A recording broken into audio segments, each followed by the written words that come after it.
வணக்கம் நண்பர்களே, நான் உங்கள் ரயில்வே நண்பன் சிவா.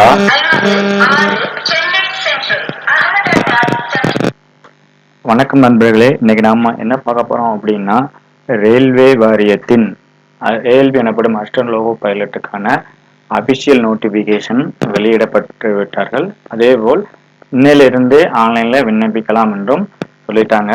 அதுதான் ஆன்லைன்ல எப்படி விண்ணப்பிக்கலாம் அப்படிங்கிறத ஸ்டெப் பை ஸ்டெப்பா நம்ம தமிழ்ல பார்க்கலாம். வாங்க ஃப்ரெண்ட்ஸ், நீங்க வீடியோ ஃபுல்லா ஸ்கிப் பண்ணா பார்த்தீங்கன்னா தான் ஃபுல்லா உங்களுக்கு புரியும். வாங்க பார்க்கலாம் எப்படின்னு. இப்போ நம்ம சதர்ன் ரயில்வேக்கான அபிஷியல் வெப்சைட்டான ஆர்ஆர்பி chennai.gov.in அந்த வெப்சைட்ல உள்ள போனீங்கன்னா இந்த மாதிரி ஹோம் பேஜ் ஓப்பன் ஆகும். இதுல பாத்தீங்க அப்படின்னா உங்க டீடைல் நோட்டிஃபிகேஷன்னா அந்த ஃபர்ஸ்ட் இருக்குல்ல click here to view CA notification click கொடுத்து பார்த்துக்கோங்க, ஃபுல்லாக ரீட் பண்ணிக்கோங்க எக்ஸாம் அப்ளை பண்ணதுக்கு முன்னாடி. அதுக்கப்புறம் அந்த click here to apply online click பண்ணீங்க அப்படின்னா உங்களுக்கு நெக்ஸ்ட் இந்த மாதிரி பேஜ் ஓப்பன் ஆகும். இதில் பார்த்தீங்கன்னா லெஃப்ட் கார்னர் தான் டவுன்லோட் ஃபார்மட் இருக்கும். இதில் எஸ்சி எஸ்டி கேண்டிடேட்டோட கேஸ்ட் சர்டிஃபிகேட் ஃபார்மட், ஓபிசியோட ஃபார்மட், ஓபிசி டிக்ளரேஷன் இந்த மாதிரி எல்லாமே இருக்கும். இந்த ஃபார்மேட் எதுக்குன்னு பார்த்தீங்கன்னா இந்த ஃபார்மேட்டில் தான் நீங்கள் வந்து சர்டிஃபிகேட் வந்து நீங்கள் ரெடி பண்ணி வைக்கணும். ஏன்னா ரயில்வேக்கு வந்து இந்த ஃபார்மேட்லாம் கேட்பாங்க. இப்போ அப்ளை பண்ணுறதுக்கு யாருக்கு மட்டும் கம்யூனிட்டி சர்டிஃபிகேட் தேவை அப்படின்னு பார்த்தீங்கன்னா எஸ்சி எஸ்டி கேண்டிடேட்டுக்கும் அந்த இடபிள்யூஎஸ் கேண்டிடேட்டுக்கு மட்டும்தான் இப்போதைக்கு அப்ளை பண்ணும்போது இந்த சர்டிஃபிகேட் அந்த ஃபார்மேட்டில் ரெடி பண்ணிக்கோங்க.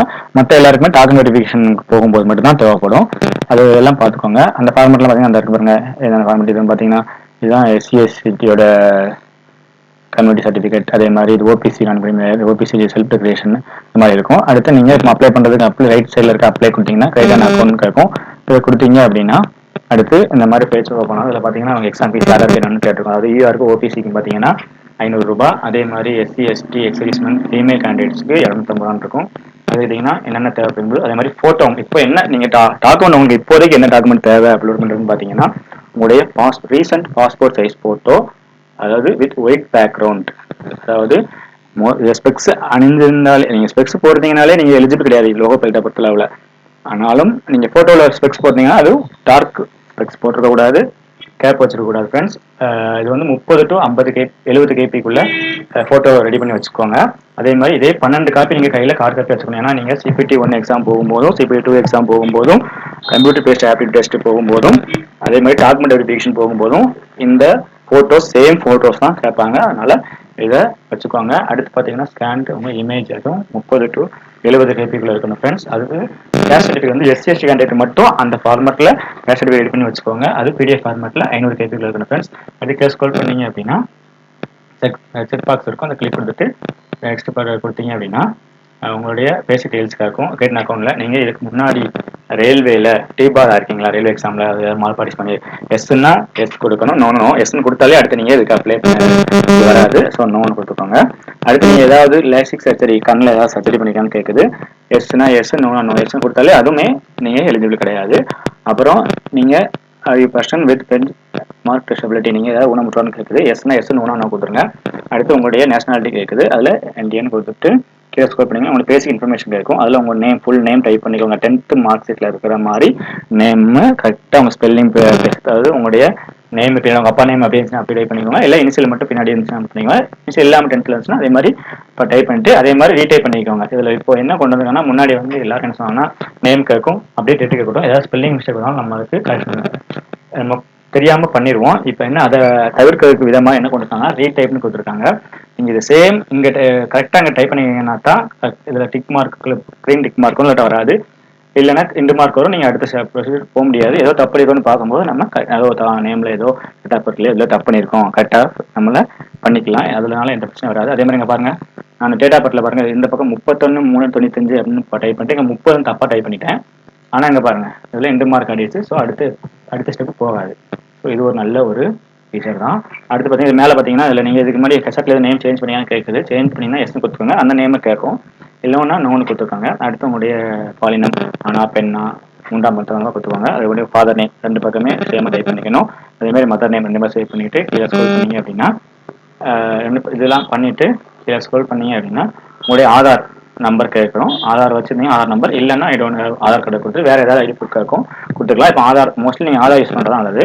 ஆதார் நம்பர் கொடுத்துட்டு வெரிஃபை யூசிங் ஆதார் ஆப்ஷன் இருக்குல்ல, அதை கிளிக் கொடுத்தீங்க அப்படின்னா இந்த மாதிரி ஓப்பன் ஆகும். இதில் வந்து நீங்கள் கொடுத்தீங்கன்னா உங்கள்கிட்ட 10th உள்ள மார்க் ஷீட்டில் உள்ள நேமு, டேட் ஆஃப் பர்த்து, இந்த ஆதார்லேயே சேமாக இருந்தீங்கன்னா மேலே இந்த செக் பாக்ஸ் கிளிக் கொடுத்துருங்க. இல்லை சில பேருக்கு வந்து 10th வந்து பின்னாடி அப்பா நேமோ 10th மார்க்ல அப்பா நேமோட இனிஷியல் இருக்கும், ஆதார் கார்டில் இனிஷியல் எதுவுமே இல்லாமல் இருக்கும்.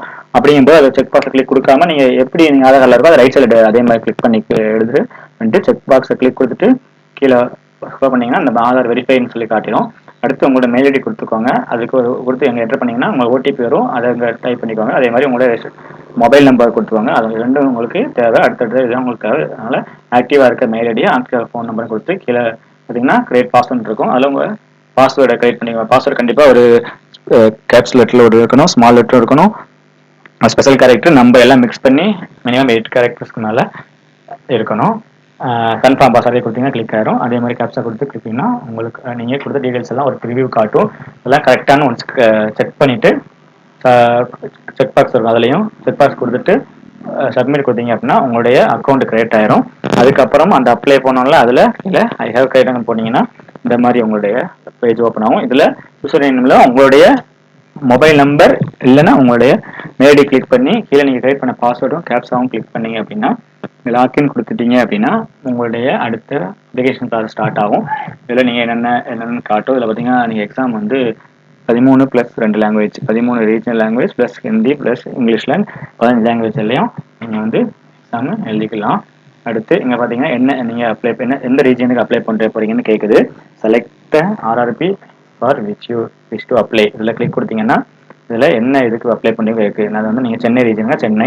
அடுத்தது ஒன்று தான், இந்த இதில் ஒரே ஒரு போஸ்ட் தான். அதனால் ஒரு போஸ்ட் கிடையாது, ஒரு டிபார்ட்மெண்ட். அதில் வருஷம் லோகோ பைலட்டுங்கிற கேட்டகரிக்குள்ள இது மட்டும்தான் கலவரனால அதை செக் பாக்ஸ் கிளிக் கொடுத்து கீழே செக் பாக்ஸை கிளிக் கொடுத்து நெக்ஸ்ட் கொடுத்தீங்க அப்படின்னா இந்த மாதிரி உங்களுடைய பேசிக் நீங்கள் ஃபர்ஸ்ட்டு பர்சனல் டீடைல்ஸ்லாம் டிஸ்பிளே ஆகும். அடுத்து அதை அப்படி ஸ்க்ரோல் பண்ணீங்கன்னா நீங்கள் அதில் யுனைடெட் ஸ்டேட்ஸ் நீங்கள் மேரிடா அன்மேரிட் கொடுங்க. மேரிடு உங்களோட ரிலீஜன் ஹிந்துவா கிறிஸ்டினா முஸ்லீமா. அடுத்து நீங்கள் எக்ஸாம் எந்த லாங்குவேஜில் சூஸ் பண்ண போகிறீங்க, தமிழ்னா தமிழ், இங்கிலீஷ் வந்து ஆட்டோமேட்டிக்காக இருக்கும், நீங்கள் பண்ணிக்கலாம். அது போக நீங்கள் எந்த இங்கிலீஷ் எக்ஸாமில் பண்ண போகிறீங்க, தமிழ்னா தமிழ். அப்புறம் பார்த்தீங்கன்னா உங்களுடைய அடையாளங்கள், அதாவது மச்சம் அந்த மாதிரி இருக்கிற ரெண்டு கேட்கும் எழுதிக்கோங்க. அதுக்கப்புறம் கம்யூனிட்டி, நீங்கள் என்ன கம்யூனிட்டி, யூஆரா ஓபிசியா எஸ்சி அதை கிளிக் பண்ணிக்கோங்க. அடுத்து நீங்கள் அதில் க்ரீமி லேயர் நான் க்ரீமி லேயர் கேட்குது, அதை கொடுத்துட்டு கீழே பார்த்தீங்க அப்படின்னா க்ரீம் லேயர் அன்க்ளைமாக கொடுத்துக்கோங்க. அதுக்கப்புறம் கீழே ப்ரெசென்ட் அட்ரஸ் கேட்கும், உங்கள் அட்ரஸை கொடுத்துக்கோங்க. ப்ரெசென்ட் அட்ரஸ் கம்யூனிகேஷன் ரெண்டுமே கொடுத்துக்கோங்க. அதுக்கப்புறம் கொடுத்துட்டு கீழே பார்த்தீங்கன்னா நீங்கள் எக்ஸர்வீஸ்மேனான்னு கேட்குது. எஸ்னா எஸ் நோ கொடுங்க. எக்ஸர்வீஸ்மேனுக்கும் நம்ம தனியாக ரிசர்வேஷன் இருக்குல்ல. அதுக்கப்புறம் பார்த்தீங்கன்னா நீங்கள் இவங்க மட்டும் தான் ஆட்டோமேட்டிக்காக நோன்னு வந்து ஃபஸ்ட் நம்ம அப்ளை பண்ணி நோன் கொடுத்தனால.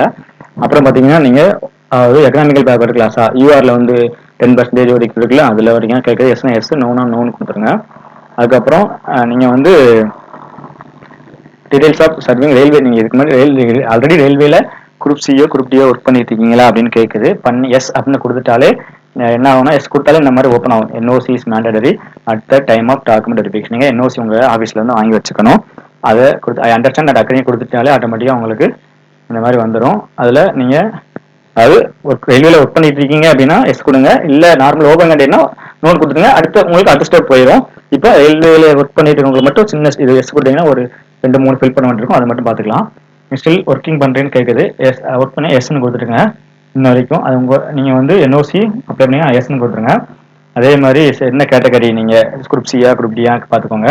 அதே மாதிரி மதுரை எங்கே ஒர்க் பண்ணுறீங்க, மதுரையில் மணப்பாறையில் ஒர்க் பண்ணுறீங்களா என்ன மாதிரி, அதில் திருச்சி ஒர்க் பண்ணுறீங்க சென்னையில் போட்டுக்கோங்க. என்ன ஷோனில் ஒர்க் பண்ணுறீங்க சதன் ரயில்வே, உங்களுடைய பிஎஃப் நம்பர், அடுத்து டேட்டா எங்கே அப்பாயின்மெண்ட் பண்ணீங்க, இது வந்து உங்கள் ஆட்டோமேட்டிக்காக உங்கள் சர்வீஸ் என்னன்னு வந்துடும். அடுத்து கீழே ஸ்கோர் பண்ணீங்கன்னா அது கீழே பார்த்தீங்கன்னா இந்த கோர்ஸ் கம்ப்ளீட்டட் அட் அப்ரண்டிஸ், ரயில்வேல அப்ரண்டிஸ் பண்ணிருக்கீங்களான்னு கேட்குது. நீங்கள் எஸ் பண்ணியிருக்கீங்க, பண்ணலைன்னா நோ கொடுத்துருங்க. பண்ணியிருக்கீங்க அப்படின்னா எஸ் கொடுங்க. எக்ஸ் கொடுத்தா இந்த மாதிரி வரும்.